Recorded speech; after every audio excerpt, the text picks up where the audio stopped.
Okay, so welcome everyone. We have a really super interesting event on Ukraine today with a great group of people. Let me introduce them. I'm Jeremy Zettelmeier, I'm the director of Bruegel. And here to my left is Igor Budakovsky, who is the head of the Institute for Economic Research and Policy Consulting, which was, I believe, one of the first post-Soviet think tanks in Ukraine, founded in 1999. So it's actually older than Bruegel. Then we have next to him Maria Repko, who is Deputy Director of the Center for Economic Strategy, also based in Kiev.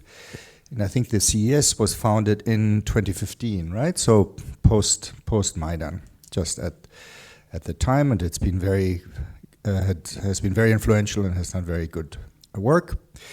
We have Artem Shevalev, who is alternate board director for Ukraine, so basically representing Ukraine at the board of the European Bank for Reconstruction and Development since 2011. And he also served as Deputy Minister of Finance of Ukraine from 2015 to 2016. And this was the government, again, the post-Maidan government of Prime Minister Yatsenyuk, and I believe Natalie Jaresko was the finance minister. He then returned to EBRD after that stint in government, and he is also a supervisory board member of Privatbank, the large bank that was nationalized about 5 years ago. So he has a pretty unique perspective from the vantage point of an international institution, but also a Ukrainian one. And last not least, Marlene, welcome. We have Marlene Madsen, who is the deputy head of the Ukraine service that was founded last year as a dedicated task force of the European Commission on Ukraine. It's part of DG NEAR, right? And you're also the head of the unit on economic and sectoral policies in DG NEAR, which is great. So the whole point of this panel is that I think more than virtually any other panel on Ukraine that I've been on, it can unite different perspectives, including perspectives from think tanks and outside the government sector. And so I'm going to sort of ignore the title of the panel a little bit, financing the recovery. We will eventually get there. But really, I want to use the panel to focus on sort of the basic questions on Ukraine that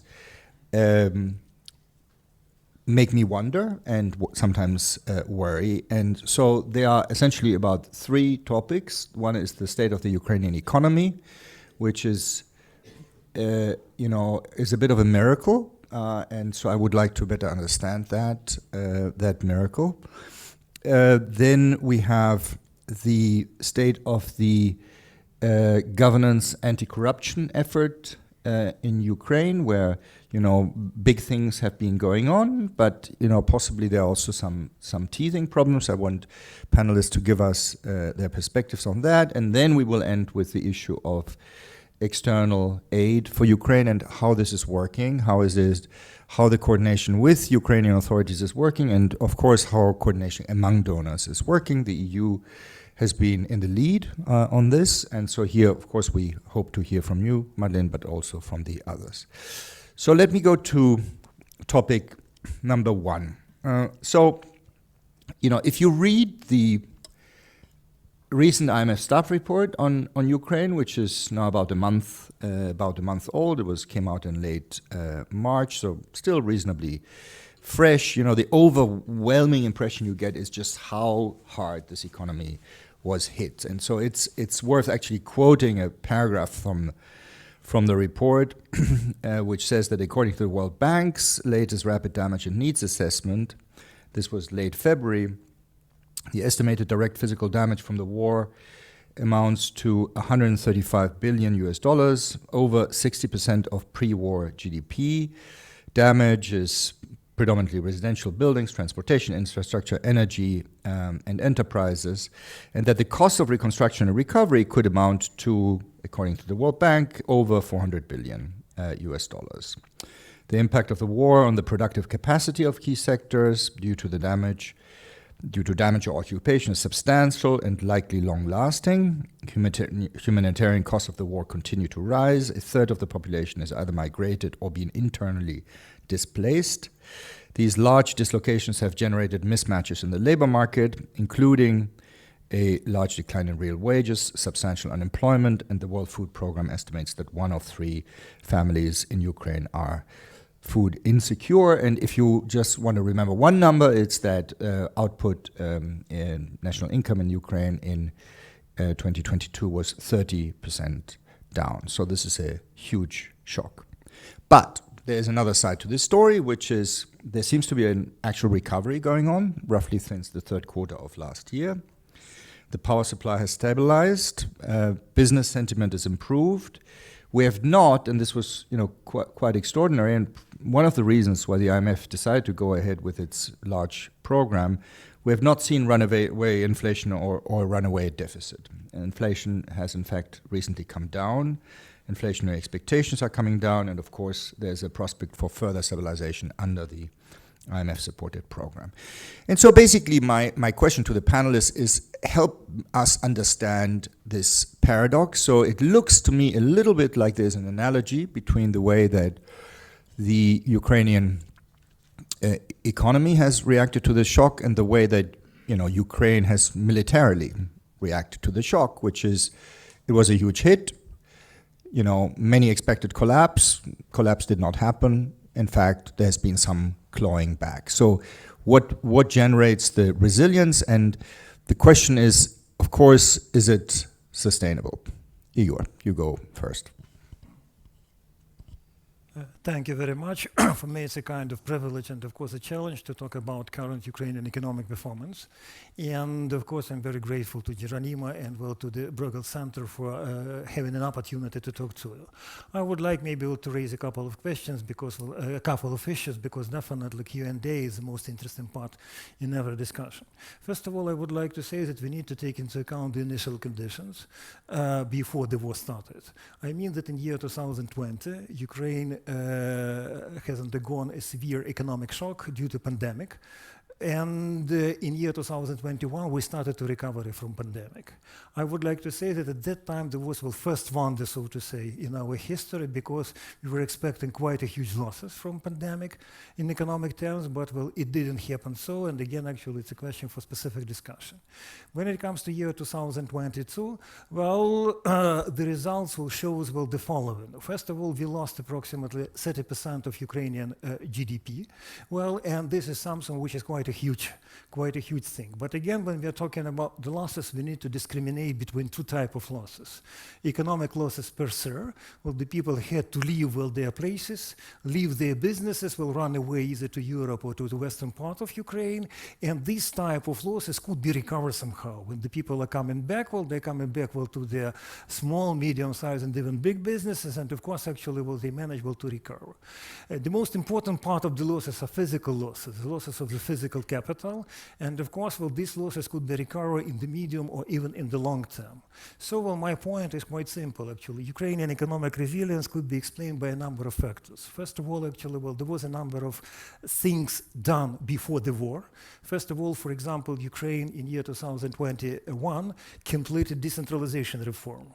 Why decentralization reform is important? Because it completely changed Ukrainian administrative and territorial structure. Right now, we have approximately 1,467 amalgamated communities.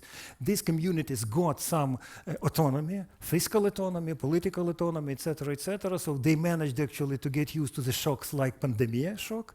And of course, actually, some of them turned out to be extremely resilient and efficient in dealing with the shocks induced by the war.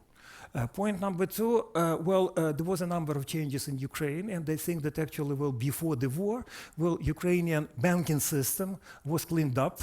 despite of the problems, despite of political, so to speak, things. So it managed actually to sustain, and the same actually will refers to Ukrainian fiscal situation. We do lost a part of our budget revenues, but well, some of these revenues were replenished by our by international support, and I think that actually Maria will say more. Well, we got a kind of very specific economic system right now in Ukraine. Partly, Ukrainian economic resilience is explained due to internal factors, and actually, well, we do not have a kind of military-industrial complex at the moment working in Ukraine. Our military-industrial complex was replaced by the international military assistance. So, well, at the moment we are getting, well, military armaments, etc., through international channels, but at the same time, actually, we cannot use, for example, microfinancial assistance to feed up Ukrainian military. So that's why we had to relaunch a kind of maneuver in budget terms. So part of the money right now used well to support Ukrainian army, and microfinancial assistance is used in order actually well to help Ukraine to sustain. I could elaborate on this particular point more, but I would like actually maybe well to give it to final maybe well points, and then well I would be glad to answer your questions. Point number one, Ukrainian economy and Ukrainian administrative management well underwent quite a significant changes in terms of digitalization, and well from my point of view all these digital applications etc turned out to be extremely important, and of course actually well they somehow replace the physical necessity well to come to the banks to do some things etc and actually well to take the scope of the people who left well the country, and actually well to take the scope of those who need some assistance from different sources. And actually well point number two, when we are talking about well current economic circumstances, current economic situation, well I think that well at the moment we need to talk about first of all well, economic resilience as such. So we need actually well to reinvigorate somehow economic activities in Ukraine. It is very important not only in economic but in political terms, and for this we need a kind of more or less predictable and more or less well-structured financial assistance from Western parts. Today actually well our current needs are closed in terms of international assistance for year 2023, but then there is a question whether we have such a certainty for year 2024, 25, 26, etc. Point number two, we started already immediate recovery.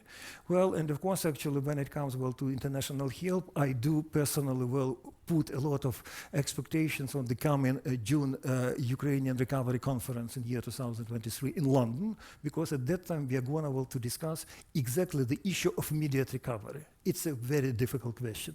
And of course, actually, well, number one, the last point is, well, that's about strategic recovery. Of course, actually, we do understand what should be done, but at the same time, actually, we need to understand how it should be done. When we are talking about, for example, the implementation of the principles Build Back Better, well, there is a question, of course, actually, what does it mean in specific projects in specific things. So I like my country. Thank you very much for your assistance. At this point, I would like to stop and waiting for your questions. Thank you. Thank you, Igor. Maria, your perspective on the same issues. So what explains resilience? Is it sustainable? Who should get the credit? Yeah, since Igor Valentinovich already covered a lot in terms of economic reforms in pre-war Ukraine, I would probably go for more generalized terms. I think that this is the system that supported itself. I mean, what I mean here is Ukraine and partners who were, in this continuous dialogue, and Ukrainian actions and events in Ukraine, they led to partners' aid, and partners' aid in its turn add to Ukraine's resilience. First factor of resilience, and here I'm talking not as an economist but as a person, is probably personal decisions of people in the highest level. If, for example, our president, as it was already happened in Ukrainian history when it was Hetmanat, if he left the country, nothing would happen, right? And the same could be said about really heroical members of the cabinet of ministers, the chief of Ukrzaliznytsia, who evacuated millions of people, who was working days and nights, sitting in the wagon and so on. So personal decisions of people here really mattered. The second thing which really mattered, it was international aid. And I would say that military aid, I analyzed that, how it was provided, and Ukrainian armed forces really had to, show their capability, show their efforts and some success for European and American partners to provide more aid. So for first, there were talks about, partisan weapons like javelins and so on. Now we already have HIMARS and Patriots, which was unimaginable during the first months of the war. So the work of the armed forces of Ukraine. This is a huge and invaluable contribution into countries' resilience and sustainability.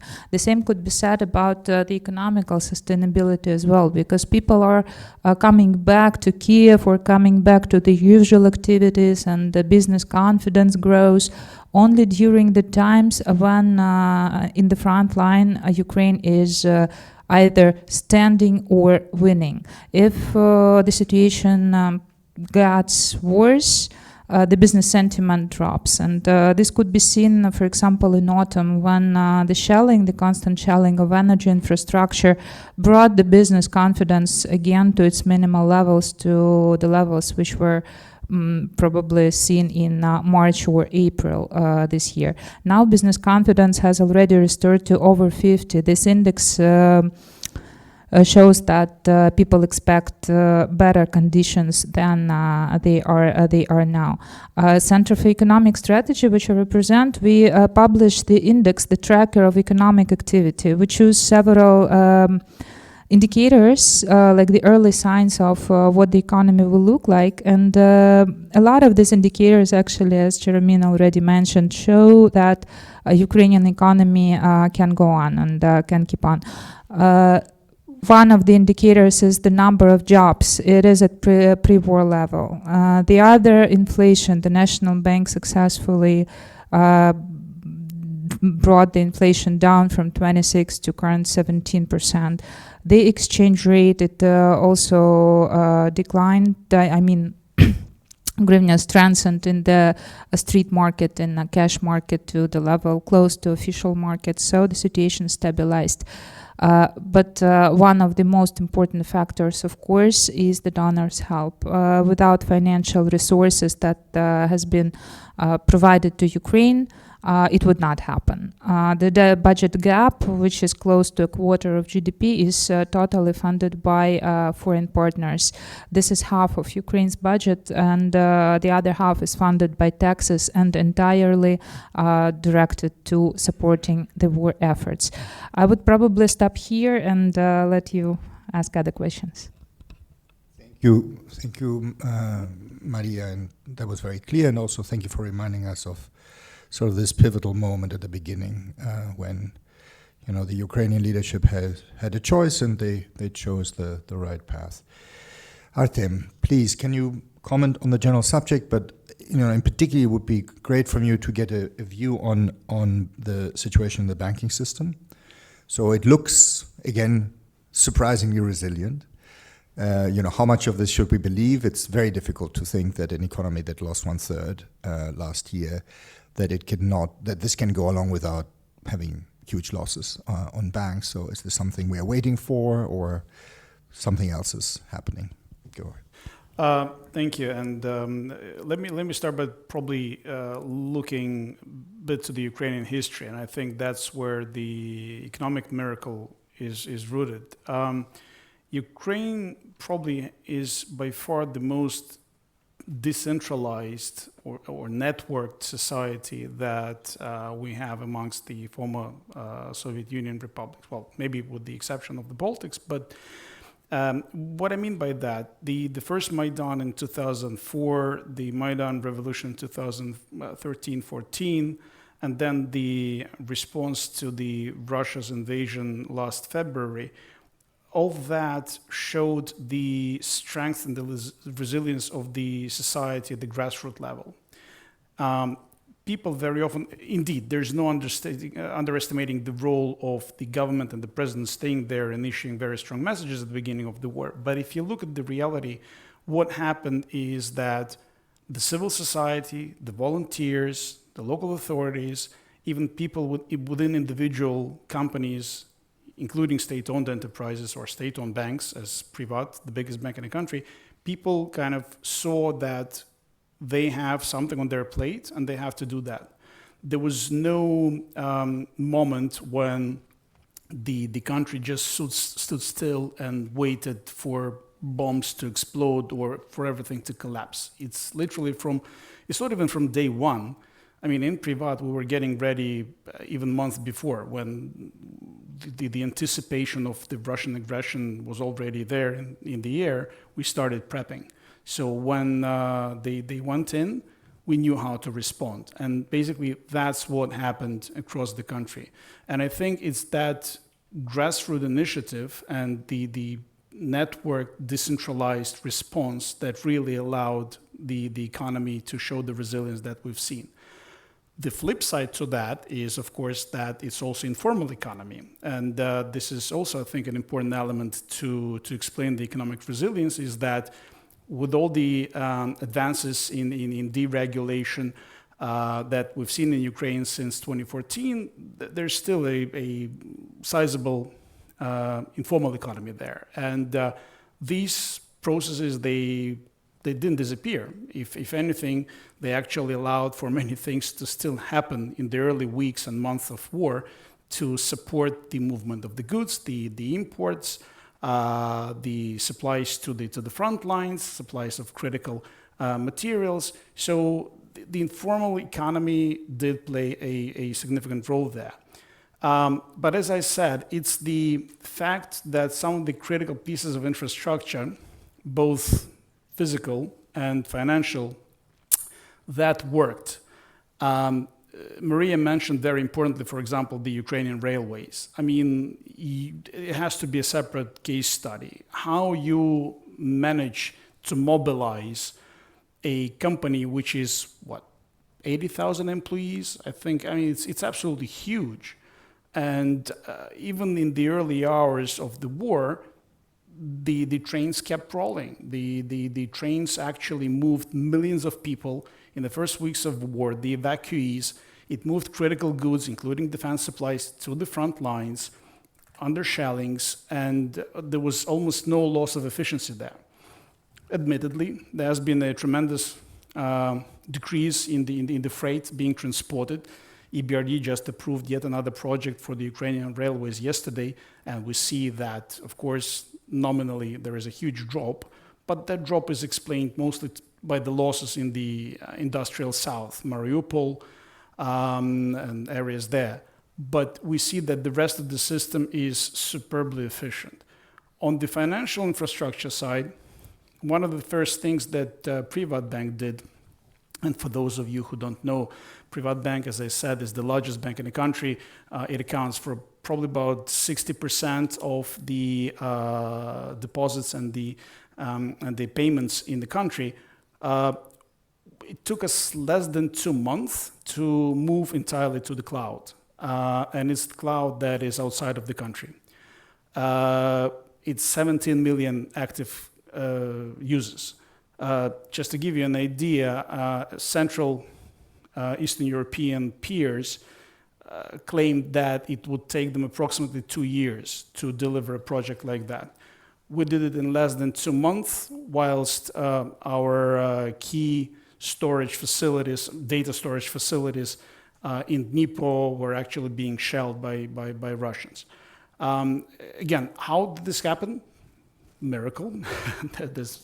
But of course, it was a huge support from our partners in Poland because we've moved the cloud to Poland. But it was also the mobilization of the teams that allowed us to deliver that. But again, you see the mobilization here, you see the bit of a miracle there, but it's also a critical element is that how efficient the country became in the last probably 3 years when it comes to digital infrastructure. A lot of things that kind of worked and continued to work. A lot of things that allowed people to move around Ukraine. And then for those millions who have left into the European Union and continued their lives there is rooted in the fact that in the last 3 years, Ukraine became so digitally advanced. When I show my colleagues at the EBRD all the stuff that I have in my mobile phone in this infamous DIA app, which has all your documents there, again, the fact that there was absolutely no loss of connectivity, the fact that all these kind of little bits and pieces continued operating even in the darkest hours in the last 14 months, that really allowed the economy to continue to function, but that, very importantly, it really supported the confidence. It supported the consumer confidence, it supported the business confidence. There was never, I don't think there was ever a point where people were like, okay, that's it. We were lost, we were out. Even the most difficult weeks in probably November, early December last year, when the major air raids were taking place, aiming to take out the energy infrastructure, somehow there was still the element of confidence that we will continue. And again, I think it's all these little things that combine together to support this resilience. Okay, so basically we have a country that maybe because it traditionally, or in post-Soviet period, has had a weak state, has a very strong civil society, very strong informal networks. In normal times, this can be good and bad. When it comes to informal economy, it can be bad. In times of crisis like that, it was unambiguously a strength. And in addition, we have essentially the state rising to the occasion, right? So we have a situation where the usual infighting, the usual mainly thinking about yourself and not so much about society, necessarily has to take a back seat because you have a common struggle for survival. So it's the least common, these two elements, and on top of that we have this very interesting aspect of a technologically very advanced society that can then resort to this to keep communication and to some extent the essential firm-specific capital, the business, the underpinnings of business activity going in the crisis. Marlene, your perspective, and perhaps while you're free to comment on anything, can you also help us look a little bit into the future, right? So how much, what is your perspective on how this can go on? Of course, that question is hugely premised on what happens to the war, but on the assumption that we will see a continuation of the current situation with slow improvements in the next few months. How much financing is assured at this point? When do you see sort of the next decisive stage when it comes to support decisions? Go ahead. Thank you very much. And thank you for the invitation to be here today. Sorry I was late. I think first of all, to take a step back, I think a lot of very important points were made already. I think the war has had a devastating economic and social impact on the country. That's absolutely certain. We have something like 25 to 30% of the population displaced either internally or externally. That alone, you lose not just the societal impact, but you also have the loss of labor, etc., supporting the economy. Nevertheless, the government, as has also been mentioned here, has shown incredible resilience, also and the population in the strength of wanting to show that they are not stopping their work and just going into war economy mode. They are insisting on work continuing and life continuing, and it's incredibly impressive every time you meet them. This energy and will to make sure that the country continues to function. That being said, I think there are a few points that I would like to just highlight as also what I would see as a result of or important factors in the economic resilience of the economy that we've seen for so far. I think, first of all, we have had an unanimity, not just in the EU, but internationally, and not just internationally among donors, but even also private sector citizens. Everyone's been, almost everyone. I'm speaking on behalf of the European Commission, so maybe I'm a bit exaggerating here with my excitement, but almost everyone in the world have been united in supporting Ukraine, both when it comes to help on the ground with specific projects, when it comes to financial support, when it comes to knowledge on how to make the most of what we have in Ukraine at the moment, providing even internet, etc. So I think this unanimity we should not at all, or close to unanimity, we should not really forget in this situation. But then we come later on to the coordination, because that will then become a very key point, of course. Secondly, I just want to say, I think from the EU point of view, I mean, we are the biggest donor in Ukraine, and still are. And so far, I will not give you all the numbers. They're on publicly available, but I can just say so far up until now, we've secured 69 billion support from EU from Europe to Ukraine. So the support financially has also been from day one, material, and also the support in other ways. I can just briefly come to that in a second. But I think what has been very important from our point of view, and that's also certainly in how do we secure not just the immediate support of making sure the country is functioning, but also the short-term, medium-term. How do we go about securing that support in the right way for the economy and for the country? And there we need to know, we need to have data, and we need to have the actual knowledge, so that we can also prioritize, and that we can break it down to something that is doable, that is something that is credible. And for that, we worked very closely with the World Bank. You also mentioned the report that we came with in March. And I think you mentioned the number for the decade. And I think something that we think is incredibly important is to try to break it down. So we have worked hard with World Bank in having and with the Ukrainian authorities in looking first at, besides the immediate support, which we are continuing to deliver, what is the need for 2023?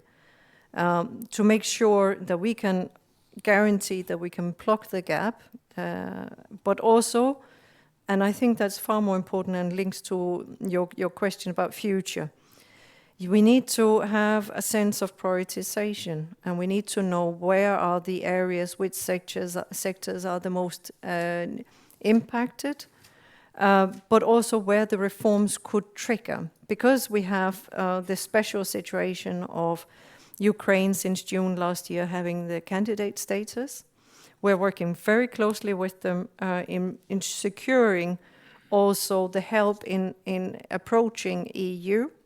We are also showing to international investors that we see Ukraine as part of the European family. That's giving a lot of confidence also from other finance and investors to come in and help. But also, I think it's absolutely crucial, this prioritization. So for this I could speak for many hours and days on this topic, so bear with me. But to go then to your future, your question about the future, what we're doing at the moment is that we're working very, very closely with the Ukrainian government and also regional authorities and local authorities, because indeed in Ukraine we need to make sure that we are also not just working with the central, but certainly also with other partners around the country. But we're working very closely in breaking down. So now we feel secure, because of all the work we've done the last couple of months, that we have a good idea of the needs for 2023. and the areas where we need to ensure reforms to make the most of the also access to the single market, making the most of the possibilities to secure the economy going forward right here, right now.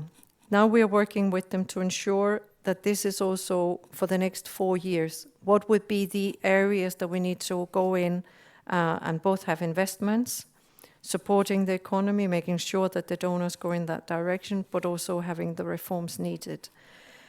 Now, we can work very much on building these plans, you could call them, but ideas and agreements with international donors and the Ukrainian authorities. But of course, that is also, we are in a war economy, we are in an insecure environment.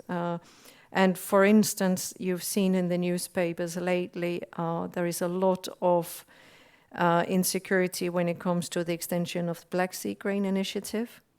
And we have, at the same time, 5 bordering countries being very concerned about agricultural products arriving via the solidarity lanes, which is a key initiative we've been working on. Now, we all know that we can work on securing finance for the next 4 years, but if Ukraine cannot export its agricultural products, there isn't any finance at the donors internationally can come up with that would be able to block. But on that, so we are of course aware of all the risks, but that doesn't mean that we are not working very hard on finding extra solutions, helping the small and medium-sized enterprises, strengthening the exports possibilities, whether it's the border crossing points, solidarity lanes, trying to negotiate the Black Sea Grain Initiative prolongation, etc. So we are trying to address all issues. One very last point, but we'll come to that also on the coordination. It's very important to also have the focus not just on the traditional economic focus on, for instance, small and medium-sized enterprises, access to finance, etc., how to get the private sector to engage. We also need a full holistic, and that's something we're very focused on. So we also need to have the social policies, we need to have the housing, because otherwise people and families cannot return. And if we cannot get the Ukrainians to return, that will have a massive impact on the Ukrainian economy, because as I said, to begin with, something like 25 to 30% of the population has been displaced. So we are trying to have a holistic, and I think that's absolutely crucial, that we see the bigger picture, that we engage incredibly closely with the Ukrainians, but that we also ensure that we have the knowledge to address the right areas at the right point in time, that we ensure predictable finance for the years, so we're not just constantly plugging holes, but we have the stable, predictable financial support going forward. On the numbers for the next 4 years, I cannot say anything at this point in time. Right. Thank you so much. So we'll get back to the issue of coordination and sort of the framework for supporting reconstruction at the end. Now, I want to come to one point that's on everyone's mind, and this has been very critical for Ukraine for many years, which is the issue of governance and fight against corruption. You mentioned, Artem, the first Maidan, the failure to make a break with traditions of corruption in the first Maidan was arguably one of the things that sunk it. No, there was so much hope involved with the first Maidan, and then I remember a few weeks after Yushchenko's government was formed, we got the first reports of essentially corrupt activities in the new government, and that sort of really killed this idea that there would be a structural break, that the future would be different. Then we had the second Maidan, and that was again this enormous opportunities for making a break, and arguably then there was a much more serious effort after that, and now we have a new attempt, which is again partly driven by the Ukrainian government, partly it's pressure from outside. So I would like to maybe start with you this time, Maria. How does this new attempt differ from previous ones? And how do you see it going? And so the reason why I think that the there could be an issue. I mean, first of all, we've had news reports that have suggested that there are difficulties, but more generally, I can imagine that it is extremely difficult to really decisively crack down on corruption in a society where, in some sense, you need the corrupt to survive. So that may be a dilemma, and I'm basically wondering how this is playing out. Is it happening at the right speed? Is it serious? Are the wrong people or the right people being persecuted? What are your views on this? Yeah, thank you for this question. As I am an economist and I don't have, deep legal expertise or anti-corruption expertise, I will probably just tell you what I'm personally thinking of it. And thank you for raising the question starting from the first Maidan, because when I was thinking about it, what came to my mind is actually the history. 15-20 years ago, it was more probable for a top-level Ukrainian official to end up shot, dead, killed, found in, I don't know, some hunting or in his dacha or whatever, than being prosecuted or in jailed or appear before the court. 10 years, 20 years passed, and we see that the situation changed drastically. In Russia or Belarus, it is still the case when top-level people are just found dead or poisoned or shot or whatever. In Ukraine, this is not the case. So I can see that, this movement towards democratic values, towards democratic world, it already has moved Ukraine from Russia, which was the basic focus geopolitically 15 years ago, to European Union, which is, I think, unquestionably the geopolitical focus now for all the population and for the elites of the country. And asking myself question, what geopolitical policy is more corrupted? Which one has less democratic practices, less human rights respect, and so on? For me, the answer is obvious, right? And for me, the movement through all these years, through the history of Ukraine towards democratic values, towards rule of law is also obvious. But what I also see is that so far the results are mixed. And the rule of law reform, the justice reform, judiciary reform, it still needs a lot of work. For example, these anti-corruption institutions like NABU, SAP, and Anti-Corruption Court were created. I know that there are cases when the really bad guys were in jail and got their terms. There are cases which are really questionable, and we cannot actually say if it is a witch hunt or what is that, right? But what I want to say here is that there is no, such a thing as a leapfrog in one particular institution, while all the other country and all the other area remains the way behind. It's like there is a Ukrainian joke about everywhere is Saturday, but here it is a Thursday, right? So everywhere meat is meat, but here in Ireland, St. Patrick turned meat into fish. So these things, they don't happen like this. And if there is a general rule of law culture, if there is a general accommodative legislation for reforms for civil servants to be able to change things without each time looking into Mr. Prosecutor and asking himself if he didn't do something wrong, these changes are institutional. They demand a lot of work. They demand time. There is no leapfrog. There is no shortcut. It demands time and effort. For example, I talked to one of the donors, and this is about the prosecution, what I'm going to say. I talked about one of the donors. They are helping technically Ukrainian municipalities in attracting foreign funds. You remember, Artyom, I talked to you about I was asking you the same questions. But what this guy told me, one of the most popular of their training programs was the program where municipal officials were taught how to attract foreign credits, foreign loans, and not get prosecuted for that.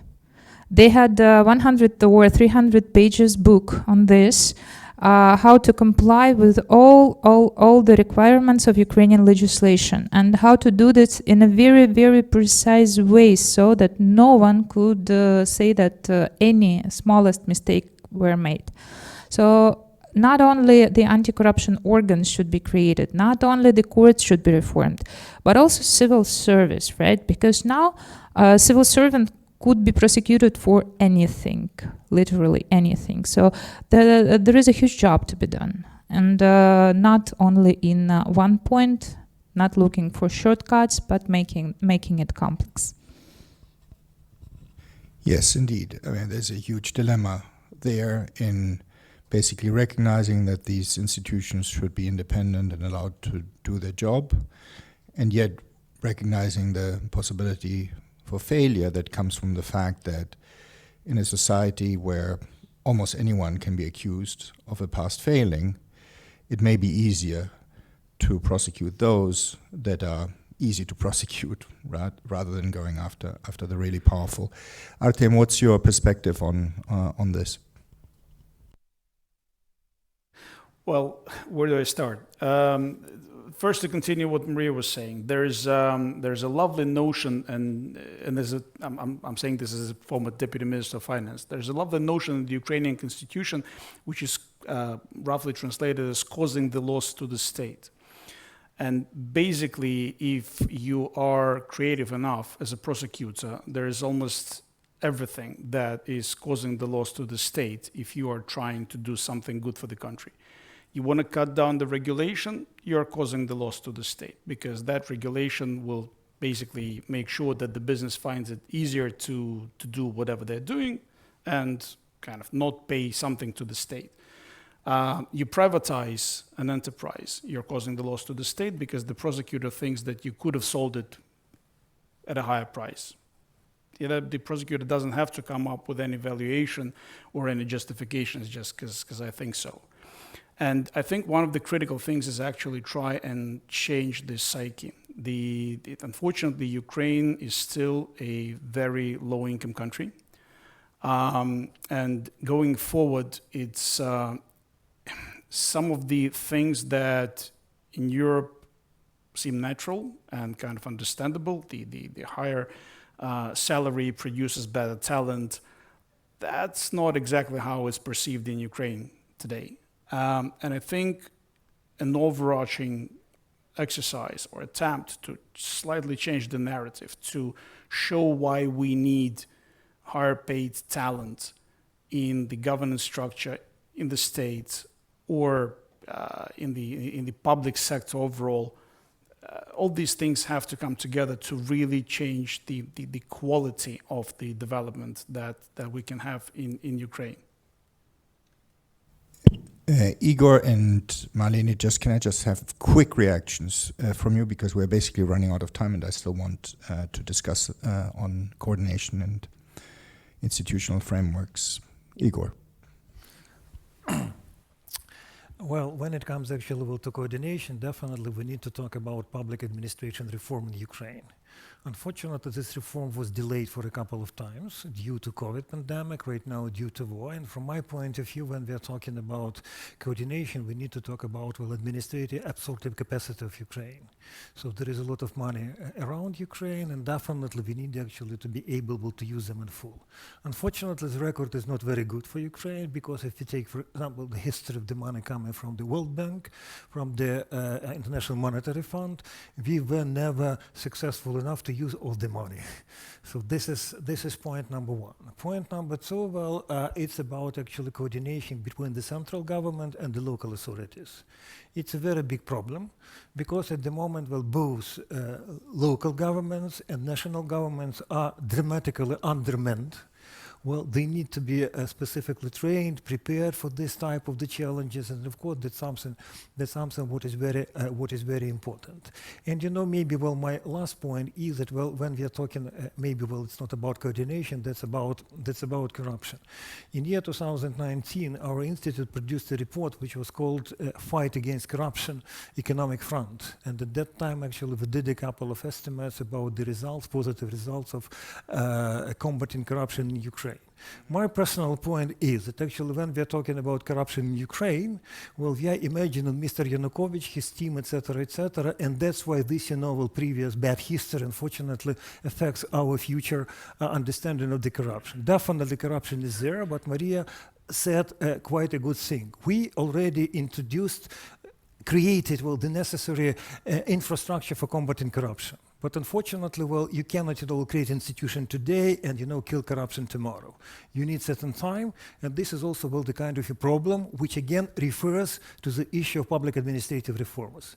If you take, for example, the competitions for the head of the Ukrainian customs authorities, Ukrainian customs is famous for its corruption. No, okay, politically it's incorrect, but for its inefficiency. Let's put it in such a way right now, actually. So we did already 3 or 4 rounds, and unfortunately we didn't find the proper person. This is also a very, very big problem. One situation when you're talking about corruption, saying that corruption is very bad, state capture should be eliminated, etc., etc. But then actually, there is a problem. There is a problem with the people. My last point is that actually, when we are coming to the coordination problem, for me, frankly speaking, actually, we are just on the first stages in terms of creating the institutional mechanism for coordinating recovery in Ukraine. But at the same time, we need to have a kind of our opposite number from the European side. Definitely it's okay to talk about actually financial Rammstein, etc., but it seems to me that actually it's a homework for both, for our international partners and for Ukraine. Sorry for being long. You were very concise. Marlene, I think we've already started going into the coordination topic. Sure? I can be very short. No, please, go ahead. Yeah. Yeah. Mm-hmm. Just one point I wanted to add, but really very short. I think this is a very, very important area to address, but I think the Ukrainians also, as we hear here, very much aware of the issues. Now, linked to the whole candidate status that Ukraine got, we also had agreement, a memorandum of understanding with the Ukrainians on 7 areas, exactly on anti-corruption, etc., areas that they have to put in place the legislation framework. And there we are working with them, and there will be an oral update from the Commission shortly. And the EU, the start of the accession negotiations are conditional on a positive assessment of these. So I think this is an absolutely key tool, we could say, to make this positive change as well. Is there something the EU and the donor community can do to make sure that there is no sense that the desire for progress on the corruption front is best served by seeing, maximal numbers of prosecutions of everything that moves? So do you worry about, in a sense, putting too much emphasis on anti-corruption efforts from a specific institution, and that this could possibly backfire? And how would one address this? We've seen so far, at least, and that is not so, to this point in time, at least not been a concern raised, neither here, you could say, internally in the EU or in discussions with donors. On the contrary, we're seeing good progress on the 7 steps that I mentioned that has been agreed as the first primary move towards to addressing these areas. I think the key here is we're working very closely with the authorities in all the areas of the EU are key. And I think that will be a key tool to make sure that it will not be an overreaction or just to show or to demonstrate, but it's about putting in place the legislation needed. But it's also a part of, for instance, even we're working very closely with them on the OECD good governance criteria, how to appoint the boards, etc. And I think so. No, I don't see any, should we say, overreaction to confirm. It's more focused on the legislation, how appointments are made, etc. Right. So you basically made the important point that dealing with corruption goes far beyond the issue of prosecuting the corrupt, but it has to do with much broader institutional mechanisms, right? Okay, so I'm going to basically at this point throw it open because we are running out of time. We will deal with the third topic, which was supposed to be donor coordination and also coordination between the external world and Ukraine in the discussion, but Igor already made a few important points. For those that are following us online, you can ask questions on Slido, and the keyword is hashtag Ukraine, and I already have a few. But let's start from the floor. Heather, please introduce yourself, and you can borrow my microphone. Thank you very much. Heather Gravy. So, quick question about the prospects for building back greener even while the conflict is still going on. So we've seen remarkable progress by the Ukrainian authorities in doing things like issuing permits for wind turbines and other renewables. So the state is functioning. And of course, we've seen parts of the energy infrastructure in particular taken out. How far is it possible to go in increasing Ukraine's energy security now and getting further away from dependence on Russian energy while the conflict is still going on? And a question for Marlene, is it possible to extend aspects of the European Green Deal, including financing mechanisms, at this point so that Ukraine can have progressive integration into the Green Deal well in advance of accession? Thank you. We will collect a few questions. This was Heather Graby from Bruegel. A gentleman in the third row, please.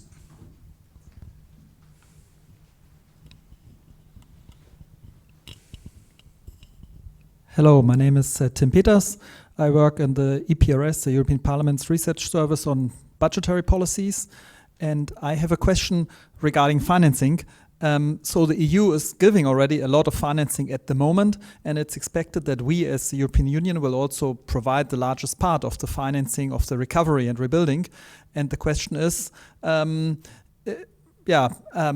do we finance that? If I look at the MFF, which until in 3.5 years more or less has clear ceilings, at the same time, the numbers put out from the World Bank are 411 billion. I mean, it could be more if the war goes on for longer. Of course, we don't always all have to finance that publicly, but where does it add up, and how will the EU deal with this challenge? That would be my question. Thank you. Anyone else from the floor? Please go ahead. Okay. And identify yourself. The microphone is coming. Yes, first of all, thank you very much to all the panelists and you, Joe. My name is Wolfgang Schläger. I'm the head of the EBRD office here in Brussels. And Artem already mentioned our engagement in Ukraine, and as the biggest investor for the time being from the IFIs. My question is indeed, with all the coordination aspects, super important, capacity building and administration, which is actually being improved a lot since already 2014, after the first, the Crimea crisis, when we also helped with reform architecture, where EU and the EBRD were putting together 150 people to help the administration. So I think this reform is happening a lot.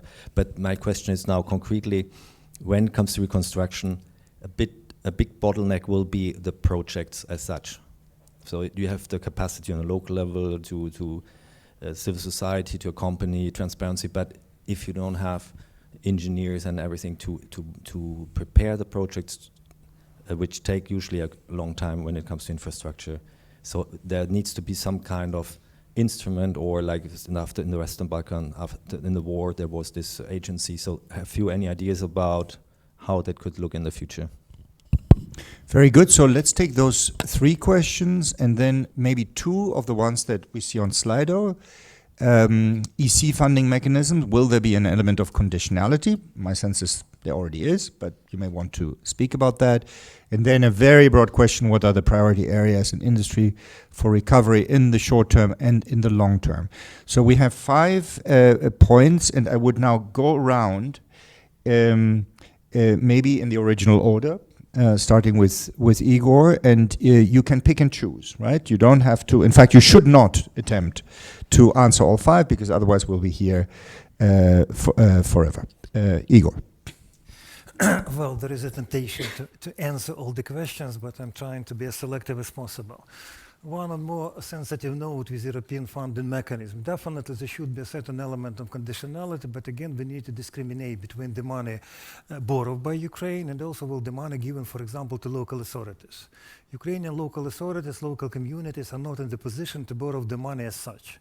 So that's why we need to talk about the money which are, so to speak, conditional, and the money which are coming in the form of grants. From my point of view, it's very important. Priority areas, first of all, it's about infrastructure, it's about agriculture, well, it's about small and medium-sized businesses, that's about water supply, etc., etc., so everything which refers to infrastructure. Should Ukraine invest in military defense? Definitely, but it will depend upon the conditions of the ending of the war, and of course it will depend upon, so to speak, Ukrainian participation in international military cooperation. Well, this is defense cooperation and international military production cooperation. International cooperation and startups. Definitely, well, when we are talking about the necessity of money, much more money will be necessary for Ukraine, but well, at the moment actually we missed in our discussion, well, the potential for attraction of private funds. Well, it's not actually my point. Maybe, well, Maria will say a few words, but, well, in order to attract, well, companies and startups, we need, to invent a couple of special financial instruments, like, for example, war insurance, risks, and some other things, in order actually, well, to make them to invest in Ukrainian recovery, not only to take the contracts. I will stop here. Thank you. Thank you, Maria. And don't forget the questions from the floor. Works. Yeah, works. Thank you. So first, thank you for the questions. And I would start with conditionality. And that was actually something that I have written but not voiced. Conditionalities are very important in fighting corruption as well. So the pressure from the side of the EU and the IMF and all the conditionalities is important for us to make our country better. So yeah, we do hope that they will be here and they will remain there. Also, what is important for anti-corruption efforts, it's opening negotiations in rule of law chapters. I do hope that it will happen, and I know that a lot of work will be done within these negotiations, because this is very well structured. There is clear terms, conditions, people responsible, and this is what we desperately lack. So I do hope that these negotiations will be open. And also, what has not been mentioned today, and may I just use like 1 minute of the time, probably. And it answers a lot of questions.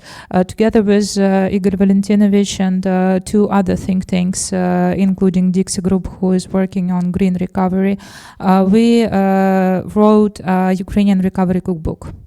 And there are, if I may... This was briefly on the... It was briefly on the screen, yeah, and if I may ask the guys... there's an actual report by that. Yeah, this is the report. This is a sort of what German Marshall Fund publishes here in Belgium. This was created by 4 Ukrainian think tanks in Kiev. If I may ask you to show this slide again, it would be perfect.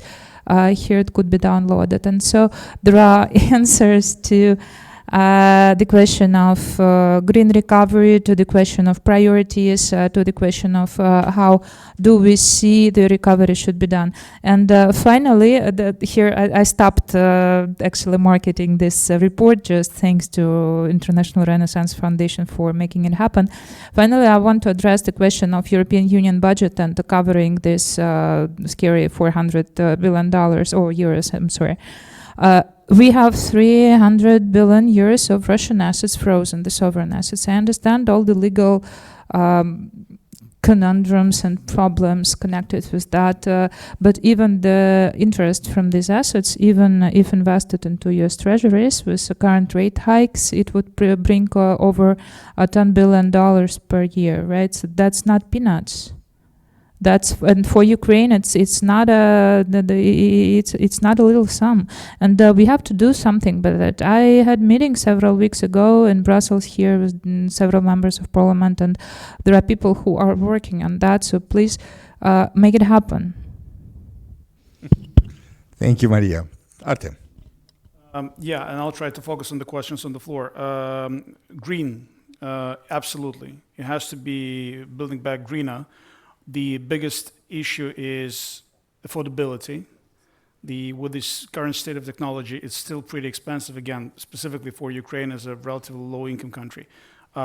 So a substantial concessional element has to be available for green reconstruction. It has to be decentralized, because Russian attacks have shown that for the country the size of Ukraine, you cannot have a very centralized system. And the last point is the contentions issues like nuclear. So is nuclear green or not?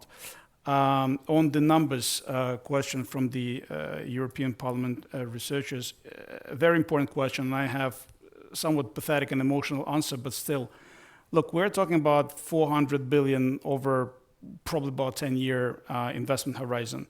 The combined GDP of G7 countries is about 47 trillion. So we are talking about 0.1% of the G7 GDP per year to be invested. And let's not forget that a huge chunk of that money will come back to the investor countries, just because Ukraine lacks absorption capacity. It will need the contractors, the engineers, the supplies from these countries. So it's actually a beneficial exercise. And last point is competence building. It's about how we absorb the money. It's about coordination. The donors really need to come together and, but first decide who is the boss, or at least kind of the Euro-Atlantic thing needs to be more cohesive. And we're still talking about establishing the secretariat, right? And the first we've discussed that was in July last year in Lugano. So I think it's really critical that all these discussions finally converge and we do have an operational platform to coordinate. And that coordination platform should focus on building capacity in Ukraine at the government level and, as Igor very rightly pointed out, at the local authorities level. Thank you. Marlene, you have been handed your intervention on the platter now. Yes, thank you. I will just try to very briefly touch on a few of the issues mentioned. On the Build Back Better and the Green Deal, the European Green Deal, absolutely it's a key feature. That's also why we worked very, very hard with the World Bank in the assessment to talk about what kind of scale are we talking about. But in those sectors where it makes the most impact, we even build in a factor of 40. So if you read the RDNA 2, you will see that there is a factor of 40 for instance, transport, housing. That is the green, the Build Back Better. So it's something that's certainly very much on our mind. Clearly also in all the engagement we have with the Ukrainians when it comes to both our current investment, but also on the legislative needs. We are building it in, we are having it always there. However, I think we also need to here have a bit of a time scale in our heads. There is the urgent, immediate needs. Now, the 40% has been built in for the entire decade that the report covers, but just to bear in mind, there is the urgent needs. So if there is a need for instance, a hospital right now, maybe we should also be a bit flexible in the very short term and say it's more important that there is a hospital than it's a passive hospital. To be a bit black and white in my presentation of it, no. I've been working a lot on the Green Deal for many years, so don't get me wrong, but I just think we need to have a bit of flexibility in the very beginning of, should we say, the urgent needs. But certainly it's there. It's in our work every day. I'm having meetings on it every week. So that is very much on our mind. But where it's incredibly important is then when it comes to the coordination. So let me get back to a bit on both on the project pipeline and, for instance, these factors such as a European Green Deal. Now, in all our coordination with the other international donors, we are making sure that when it comes to the conditionalities, because certainly they're already there. There was a question whether there are conditionalities. They're already there. But one of our concerns was IMF has their set of conditionalities. We have another one also linked to, for instance, Green Deal. Other investors, other donors have other conditionalities. What we think is very important is that the Ukrainian administration is not pulled in 700 different directions. Now, and what is clear is, and what was given to us because of the candidate status that was given to Ukraine, the G7 decided that EU is in the lead of coordinating international donors. Now, that is why we set up this entire new service that has been in place since 1st of February, and that is why we set up this task force that's providing the secretariat for the platform, and it has been in place since January. We have had several meetings with the steering committee of the donor multi-donor coordination platform. It's not me who invented the name. We've had several steering committee meetings already. We are going to have one more this month, and the first physical one in June in relation to the London Ukraine Recovery Conference. Now, in all these meetings, they're coordinated completely with all the G7. The mandate is agreed at G7. The membership of the platform has been set by the G7, but EU has been asked and tasked to lead it and provide the secretariat.